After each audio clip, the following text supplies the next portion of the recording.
He now has 9 points after the slow start.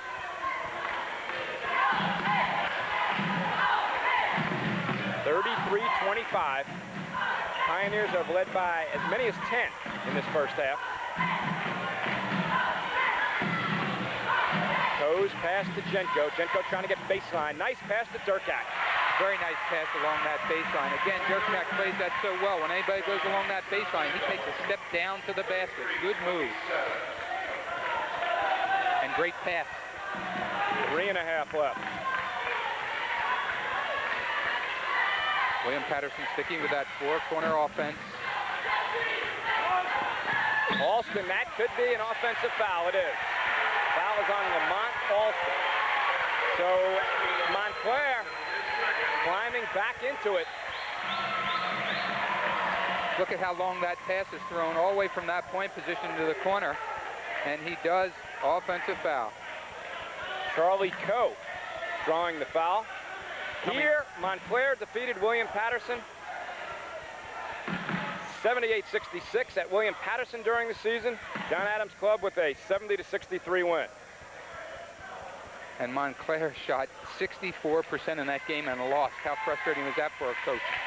There it is. The last Montclair loss was that game at William Patterson, 70-63. They've won 4 straight since. William Patterson, meanwhile, the school record 13-game winning streak, and Montclair, as we told you at the top, here at Panzer Auditorium, 14 straight this season. And of course, all kinds of talk about, can the loser get into that tournament? South Atlantic Regionals, the winner gets the automatic bid. Perhaps the loser will also go. Perhaps the loser will be sent into another region, or perhaps the loser would stay home. But that'll all be decided Sunday night. Jenko, they'll decide this one Friday night. This for the New Jersey State Athletic Conference Championship. Wouldn't it be interesting if the loser did get in and stayed home, because you would have 3 New Jersey teams with Uppsala, William Patterson, and Montclair. Uppsala not assured of a bid to the South Atlantic Regional, but they are ranked 5th nationally. 4 pass by Alston, Coe with the steal. So what Dick is saying, and again, the bids will be announced Sunday night, could have 3 Jersey teams in the Division III NCAA tournament. And if you had 3, the playoff might be at William Patterson College. Coe's miss. J.J. Lewis, site and teams to be announced Sunday night. Forster. And here's Jay Green. His pass inside. Jenko may have gotten away with the foul on Jay Green, but the foul call on Durkak, as Green had to pass it inside. And then Durkak committed the foul. He did go up here, and watch him have to adjust. He goes up, and he just kind of had to adjust that and drop it inside, because I think he did get hit. But Durkak picks up his 3rd foul, and that sends Lamont Alston to the line. Chris Mann, 6'5" senior out of Midland Park, a co-captain, making his first appearance as Durkak sits down with the 3 personals. 1-1 for Lamont Alston. And William Patterson retains possession. Unfortunate. 2 Montclair players both gone after that ball and let it slip out of their hands. Ty Durkak, 7 points, but 3 fouls.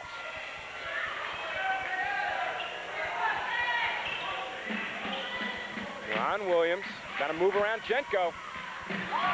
And again, 2 Montclair players, and that creates a travel. As Mann bangs inside and forced his teammate to take a walk. Coe walking in there.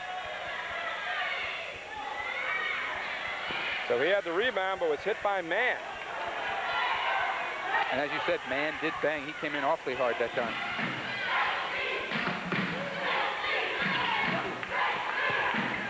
Lamont Alston over Mann. Mann does a nice job of screening, and Ziemba to Coe, but Coe turned it over at midcourt. He palmed the basketball. It is 33-27. We have had no points scored in the last 1 minute and 55 seconds. And Montclair wants to get this running game going, but they just can't handle it, and Coe just bobbles it right there at half court. The delay game has not really helped William Patterson. Right in front of us, Ron Williams gets it into Don Forster. Forster played by Ed Dolan. Coe is on J.J. Lewis. Williams swings it to Alston. Forster trying to post inside. Jay Green forces over Ziemba. What a first half. Jay Green unconscious. And every one of those shots he takes is the same way. He goes right in the defense. He draws that contact, and yet he still goes up and gets a good shot off. 15 points for Jay Green. I think he's 6 of 6 from the floor. I know he's 3 of 3 from the line. I do not think he has missed a shot. Under a minute now. Man open. JJ with the rebound. So the Pioneers may hold for one here with the 8-point lead. 45 seconds left. John Adams, who is top of your screen now kneeling down, was taking a stroll saying hold for one. But the foul should be, and it is, against Don Forster. Is playing the good solid D. Was Ed Dolan. JJ pushes his own man, Don Forster. Look at that. Good aggressive defense there. He puts good pressure going around him, no contact, but you see how he held out. Forster held out with that left arm, drew that foul. Ollie Gelston with the word for Charlie Coe. Dolan will be at the free throw line.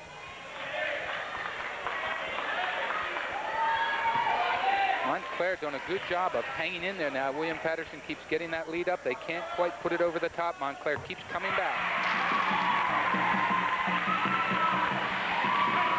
Dolan, after he made that free throw, was banged by Jay Green, stepping into the line in case he had missed. Dolan kind of looked at him. Wait a minute. You're talking about Jay Green shooting tonight. Wednesday night, he was 7 for 10, also had 21 points. He's really playing well as they go down the stretch this part of the season. That's 7 of 10 from the floor and 7 of 10 from the line in that semifinal win over Jersey City State. The 94-86 win for William Patterson. They led by as many as 23 in the second half, and meanwhile, Montclair will have the possession here. Lamont Austin got caught with the ball outside on a 5-second violation, and he had Foster down inside posting, and he wanted the ball, but he just did not see him. 10 seconds left, 35-28. Remember, William Patterson had the ball, the 8-point lead. They were trying to hold for one, and Ziemba trying to make it a 5-point ball game. And Austin may be hurt. And I think it's an offensive foul on Ziemba with 3 seconds left. Lamont Alston, the 6'7" freshman from Newark's Barringer High School. They're calling this foul, I believe, on number 10, who ran the interference. Ed Dolan, you see he ran interference. That's a great replay, and he's a great pulling guard. Ziemba taking it to the hoop. Dolan right in front of him ran over Lamont Alston, so very definitely the foul on number 10, Ed Dolan.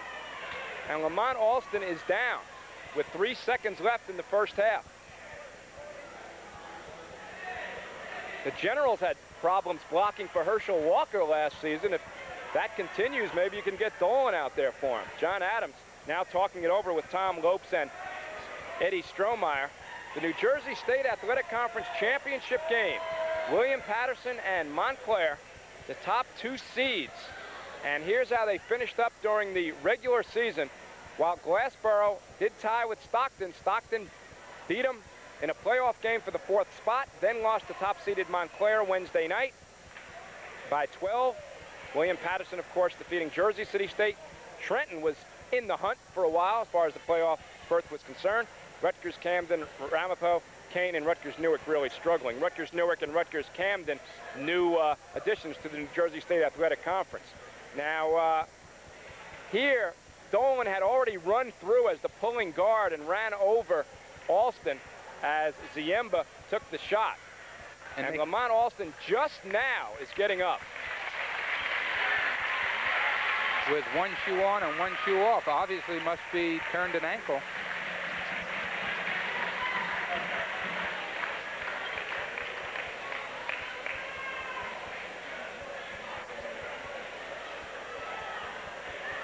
So that occurring with 3 seconds left in the first half.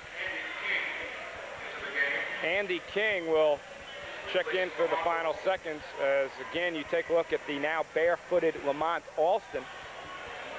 Said sneaker off, Dick, sock off as well. No ice on that ankle as of yet. So again, William Patterson had the 8-point lead. They were holding for one, hoping to go up 10. Now King will go to the line, try to make the 1-and-1 to put him up by 9 at the half.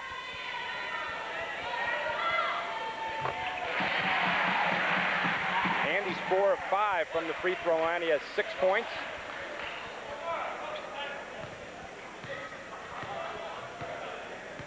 A lot of could-have-beens down the final minute for both clubs.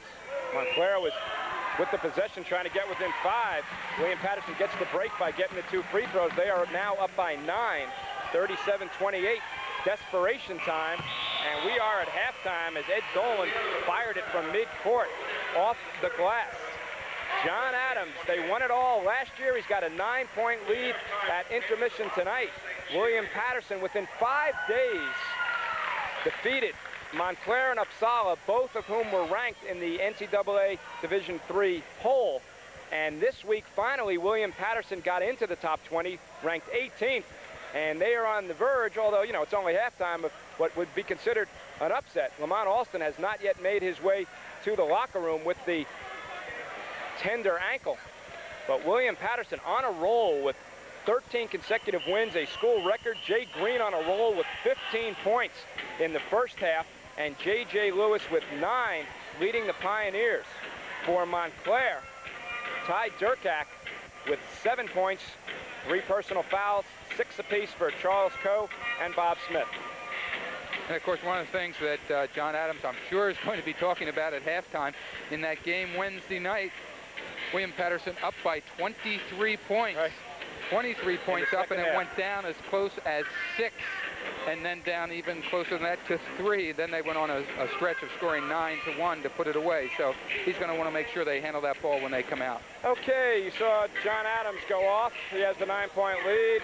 Ollie Gelston, we told you, Ollie in his 25th year of coaching, 17th year here, was at Jersey City,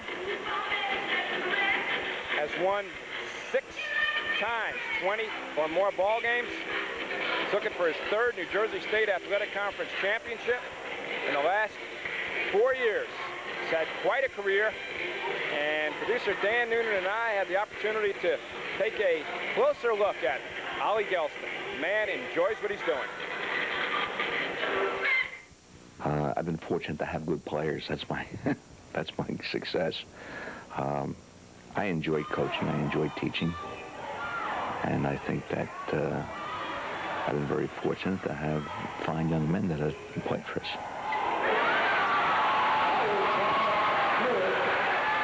I talk about teaching and coaching synonymously because when I'm on a gym floor, I'm teaching. I'm a teacher of basketball. And I enjoy that very much. And I'm fortunate I've had people who were very cooperative, and I've had good assistants. I've had excellent assistants. So I think, you know, that's probably why we've been successful. We spend a lot of time teaching them to move without the ball in their hands. See, I feel is you don't have to be a great basketball player to go without the ball in your hands. And we teach them to read the defense. What's the defense trying to do to you? What are they taking away? What are they giving you? Anytime they take something away, they have to give you something. And try to make them aware of what they're giving them, and then try to exploit that weakness. It's not a set pattern. They talk about it as a pattern there, but it's not.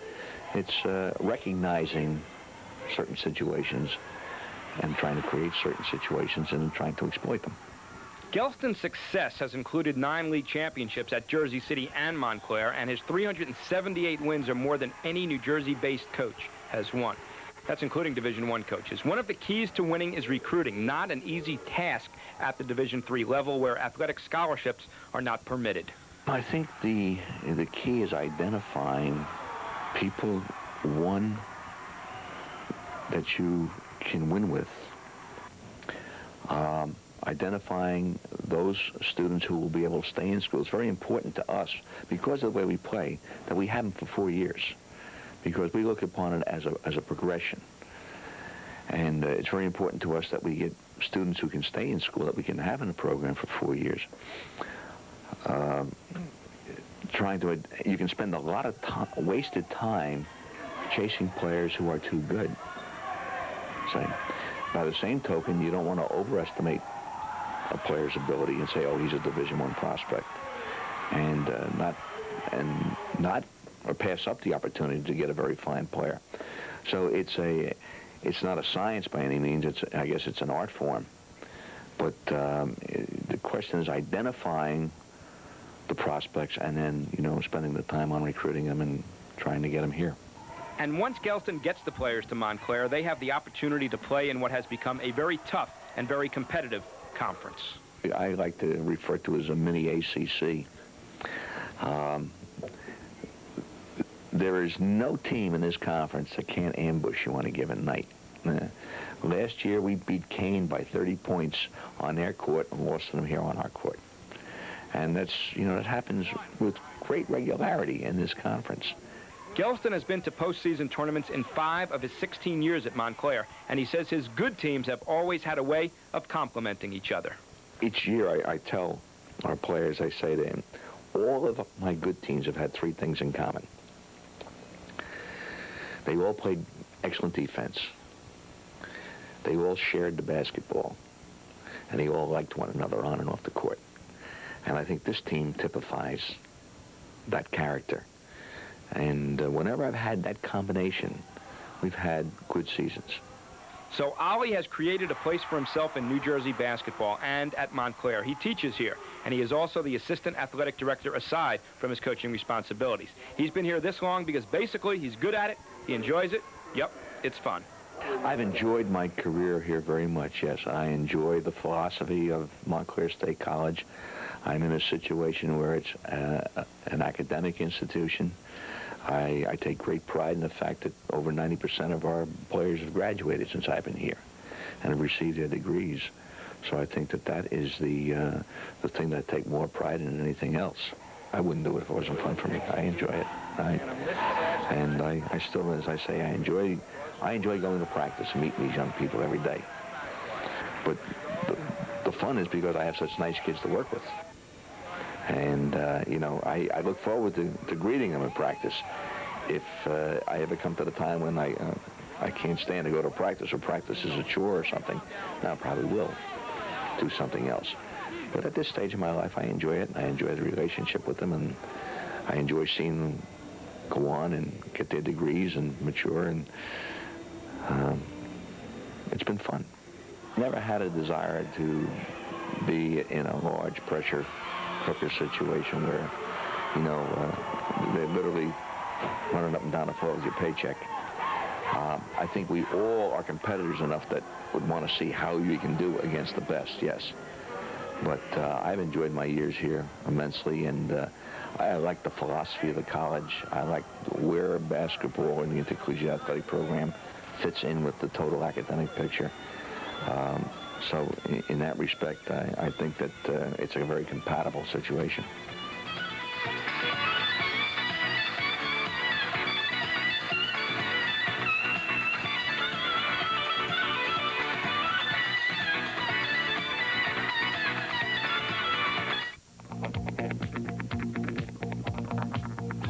Holds the world indoor record in both the 60-yard dash and the long jump. Billy Olson, first person to pole vault over 19 feet indoors.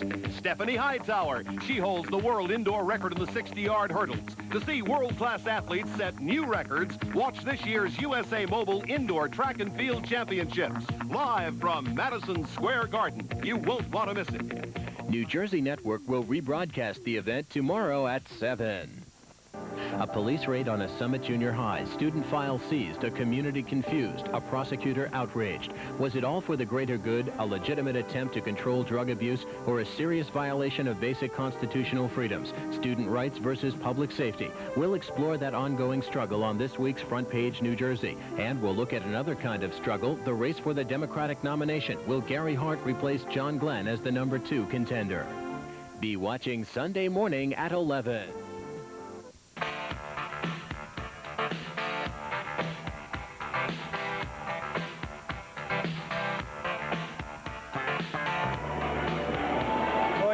Patterson leads Montclair 37-28. We are at halftime at Montclair. This ball game for the New Jersey State Athletic Conference Championship. Bill Perry back live, and with me is Larry Shiner, the athletic director at Jersey City State College and also the president of the New Jersey State Athletic Conference. How difficult is it for you to remain objective without rooting interest when your own Jersey City club was involved in the semifinals, of course, playing at William Patterson the other night? Well, Bill, you know, I'm very happy to be here, and I'm a little disappointed that our team isn't here, but, you know, we're very competitive in basketball, and we feel that we'll be back next year as strong as ever and hopefully in the championship ball game. Is there any way you could rate the New Jersey State Athletic Conference as opposed to other conferences nationally in Division III? Two schools, the two we are seeing tonight, are ranked in the top 20 nationally. Well, I think historically basketball has been, you know, one of the strongest sports in the conference, and, you know, each year we have at least one, possibly two, and sometimes three schools nationally ranked in the top 20. And overall, I think our conference, not only in basketball, but in every sport, is probably as strong a conference on the Division III level nationally, you know, as there is, you know, in the country. Larry, Sunday night, as we talked during the first half, the bids will be announced. The winner of this game receives the automatic bid to the South Atlantic Regional Tournament site, still to be determined. Do you feel the loser is going to get a bid to the South Atlantic Regional? Well, what I feel, Bill, is that if Montclair, you know, loses, because they've been nationally ranked all year long, that they have a chance to get a wild card berth. If Patterson loses, it's going to be a touch-and-go thing, but certainly I feel that they're deserving because of the strength of schedule, and they've got 20 wins, and they're a very, very good basketball team. So William Patterson, if they win, might also serve as host site. Isn't that true? That would be a very good consideration. I think Roanoke is a possible consideration, but William Patterson, with their excellent facility, should certainly be considered. New facility. We were delighted to be there for a ball game against Uppsala just a couple of weeks ago, and of course last year William Patterson and Uppsala both went down to Roanoke for the South Atlantic Regional, played in the opening round game. William Patterson won it before losing in the championship game of the South Atlantic Regional to the host school, Roanoke. Well, you know, our teams have characteristically been very competitive in the regionals, and I think 3 or 4 times since 1970 our teams have advanced out of the region and gone to the, you know, quarterfinals. And, you know, proud of that. We hope we can get somebody into the Final Four, and hopefully it'll be this year. Well, 32 Division III schools will be playing in the national tournament. Sites and bids to be announced Sunday night. Larry, this year you went to 10 teams, adding Rutgers Camden and Rutgers Newark to what was an 8-team conference. Overall, how did that work out? I know for the coaches it made it tough, you know, 4 more conference games. Well, we're very happy to have the 2 Rutgers University campuses as members of our conference, and I think it did put a lot of pressure on the players and on the coaches because you're adding 4 more games, and the intensity within the conference is incredible. Each game is really a war, and it's played, you know, to the maximum. There's no question. Tell me what else goes on in the New Jersey State Athletic Conference aside from basketball. Well, you know, we're very proud of our academic tradition. I feel that we have a very broad-based academic curricula offered through our member institutions and some top-quality faculty. Combine those 2 elements with a reasonable tuition cost and an excellent sports program, and I surely feel that it's a great opportunity and a great bargain for the residents of New Jersey as well as the surrounding states. And I hope everybody considers looking into the state college system to continue their education. You do offer championships in 8 other sports aside from basketball. Yes, we do, and we've had national champions in the last 5 years in track and field, in cross country, wrestling, golf, baseball, and so on. So we're competitive in all 9 sports right on the national level. All right, Larry Shiner, the president of the New Jersey State Athletic Conference. Larry, thank you for being with us. We're delighted to be here to televise this championship game. Bill, thank you very much, and we certainly hope that we can continue this relationship, and, you know, we look forward to working with you in the future. Thank you very much. You got it. Okay, right here, let's take it back to Dick Lloyd. Dick?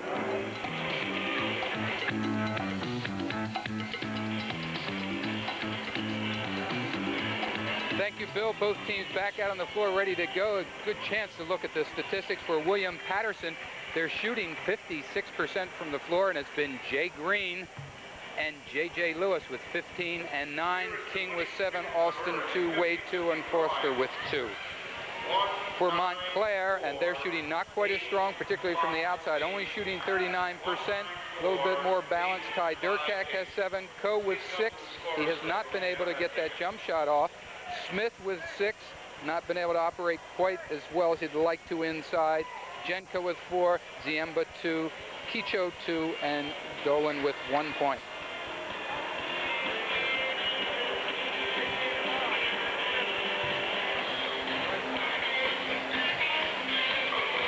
After the ball game, a mystery. Riley, ace of spies. New Jersey Nightly News to follow, and then Late Night America, all on New Jersey Network. And we will remind you that tomorrow afternoon we will be back with you for more college basketball.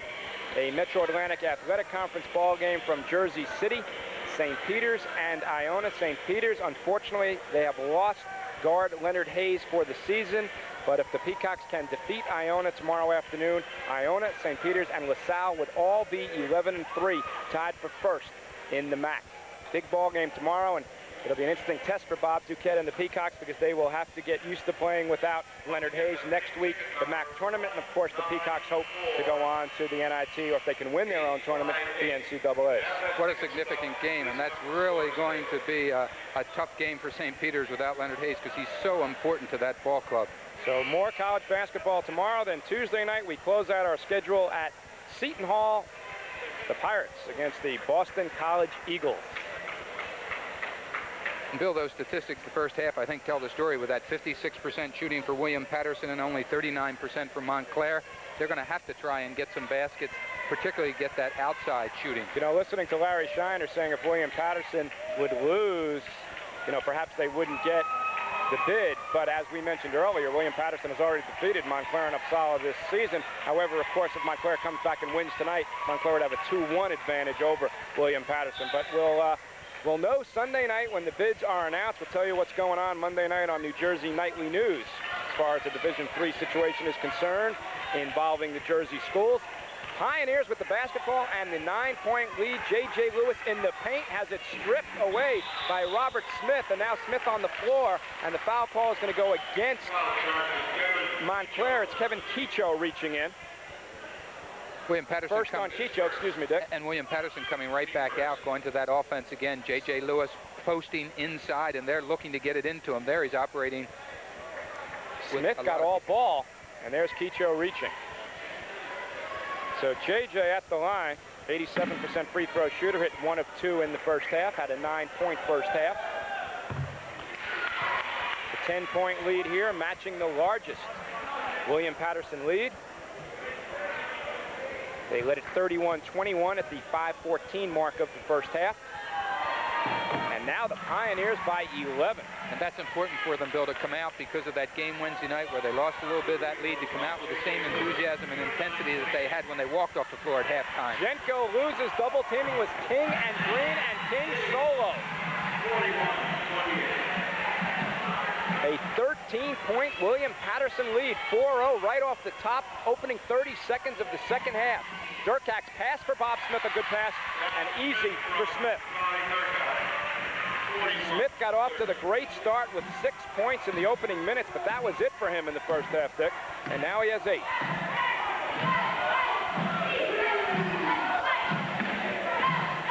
Doug Booth off his hands. He controls now. Goes back out to Jay Green.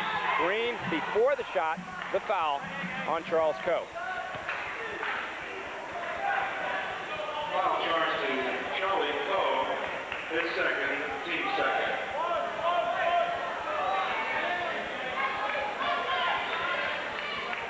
Montclair, of course, has to hold here, get that ball back, and go back down the other end and pick up 2. Can't afford to slip further behind. Booth to Jay Green. Another well-executed play. He went down, his defender looked at that ball, and he was wide open inside, and Booth with that nice pass inside to him.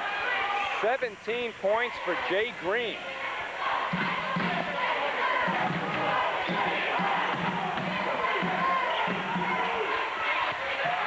Montclair throws it away. J.J. Lewis pass kicked out of bounds by Charles Coe. And Ollie Gelston, just 1 minute and 22 seconds into the second half, takes the timeout. He needs to talk it over. Important time to call that timeout now, because again, you've got to come out that second half and start right in, because if he slips behind again, they're just going to have a little bit of trouble, and that that game could slip away from them. So good call on that timeout.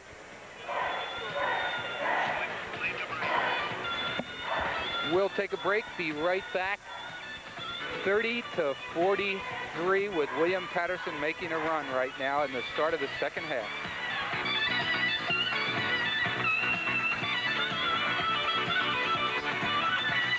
Today's game is being brought to you in part by the 42 Rustler restaurants and the 2,000 Rustler employees of Greater New York, New Jersey, and Pennsylvania. Each year, Rustler restaurants serve more than 8 million moderately priced steak and seafood dinners and lunches to patrons in the New Jersey Network viewing area. Rustler is pleased to bring you exciting college basketball and pleased to provide New Jersey Network viewers relaxed family dining at moderate prices.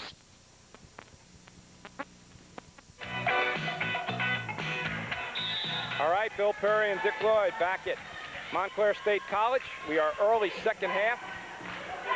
43-30. William Patterson leading the top-seeded Montclair Indians. And make it a 15-point lead. Andy King now has 11, his second field goal of the second half. King scored off the steal and layup, and there he nailed the short jump. Kecho loses out of bounds, and William Patterson's ball. And that press, as you said early on, Bill, first half it gave Montclair trouble. It's giving a little bit of trouble now. Again, right in front of us, Andy King, the trigger man, into Doug Booth. Booth to Jay Green. Jay Green partially blocked by Durkak. Jenko running for the Indians. Around Forster, his fall away, Sal Jenko. Important basket. He decided to do it himself. I'm not sure how wide that was, but he did make that basket, and that was crucial. They've got to stop William Patterson now. Green to J.J. Lewis, too strong off glass, and over the back.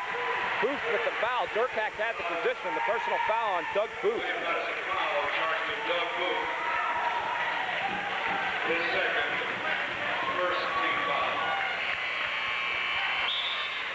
John Ziemba, number 11, checking in for Montclair.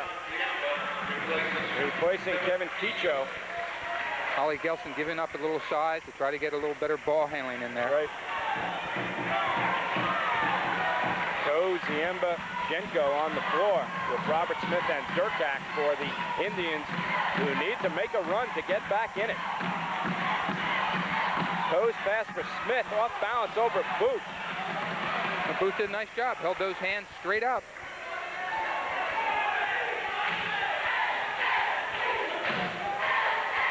Charlie Coe still having trouble for Montclair getting open to get that jumper off. King solo over Jenko. Smith skying for the Indians. John Ziemba. And there's Coe. And you could see him looking for him. Ziemba went down, drove it inside, and then passed to the corner. And John Adams wants to take a timeout. Talk about that. Coe, the 6'3 senior out of Hoboken. He now has 8 points on 4 field goals. But they've done a good job on both Coe and Smith. Smith also has 8. Those are the only 2 scorers in double figures for Montclair. But Coe, as you mentioned, has not been open to get the jump. Here he was open as Ziemba made the penetration. And Ziemba got him open by taking inside and drawing that defense to him. And you could see as he started here in the backcourt, he saw Coe in the corner and he said, I'm going to him. Now we get a good look there at John McCarthy, who's the assistant coach at Montclair State, and the other assistant coach, Larry Mangino. John is in charge of the defense. Ollie gives his assistant coach's responsibility. John handles the defense, and that's, I'm sure, what he's talking about there. John McCarthy, a graduate of Montclair State in 1971. So on a roll, the William Patterson Pioneers, they are now ranked 18th in the top 20. First time they've been ranked, but they have victories over teams ranked above them. They are on the 13-game winning streak, school record, and they've got the lead here in the second half, 11 points over Montclair. And they have the possession. Jay Green going one-on-one against Charlie Coe over there. Charlie Coe sticking right with him.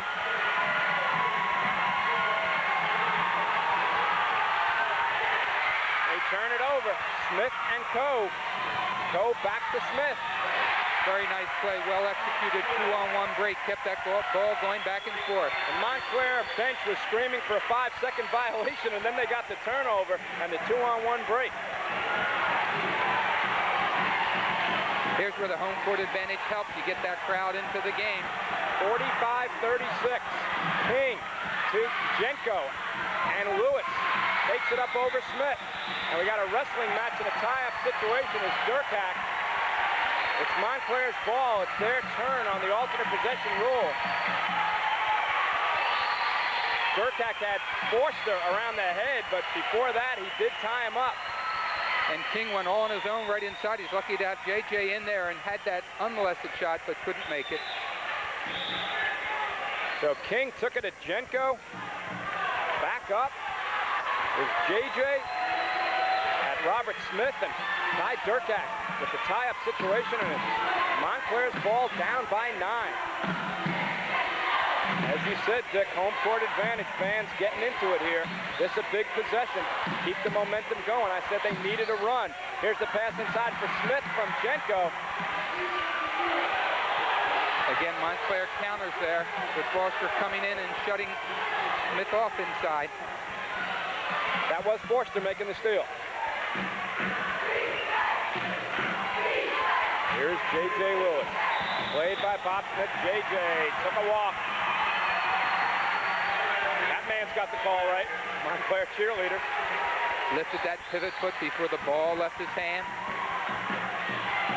So again, the opportunity to climb within 7. Sal Jenko back from Charlie Coe. Here's John Ziemba as they beat the pressure nicely. Let me tell you, home court advantage, talk about crowd being in the game. Ollie Kelston is usually very calm during the game, but he's up there now with John McCarthy pacing the sideline. So still 15-18 to play, but this is a critical point of this ball game. There's Ollie. Charles Coe back out to Jenko. I said big possession before, they threw it away, but got it right back as JJ took a walk. So the Montclair turnover moments ago didn't really hurt them as they have it back again. Down by 9, and Ziemba short. Rebound off Booth's hands to Jenko, and that might be goaltending. JJ way up, gives the field goal to Sal Jenko. He sure did. Went way up. There was no doubt that was going to be goaltending. And again, that helps the momentum go towards Montclair's way as they try to come out and press a little bit. 45-38, 14:45 left. Ziemba playing Don Forster. And offensive foul on Forster. Great acting job by John Ziemba. I'll tell you, you talk about this momentum, and it's swinging now towards Montclair. Watch Ziemba with the Academy Award performance. There may have been a little contact, but he helped. And he stepped, he worked hard with that right foot trying to get it in the lane, and you do have to be a little bit of an actor to draw that offensive foul. He helped referee Tom Lopes make that call. Coe. Great play. Coe stepped up there. He held that pivot foot. He was going to go up, but he did not. He decided not to. Went up the second time, and we said Coe had not been able to unleash that jumper, getting it off down, scoring that time. Montclair led at 45-30, a 10-point run for Montclair. They were down by 15. They now trail by 5. The 10-point run over the last 4.5 minutes. And William Patterson going to their spread offense or four-corner offense again. Traveling on Forster. And John Adams says, let's talk it over. 14:02 left. At the 18:26 mark, it was Patterson by 15 at 45-30. But Charlie Coe has hit 2 field goals, Sal Jenko has hit 2, and Robert Smith has hit 1. A 10-point Montclair explosion, and they are right back in this title game. And Phil, we got a good look on that replay of that walk.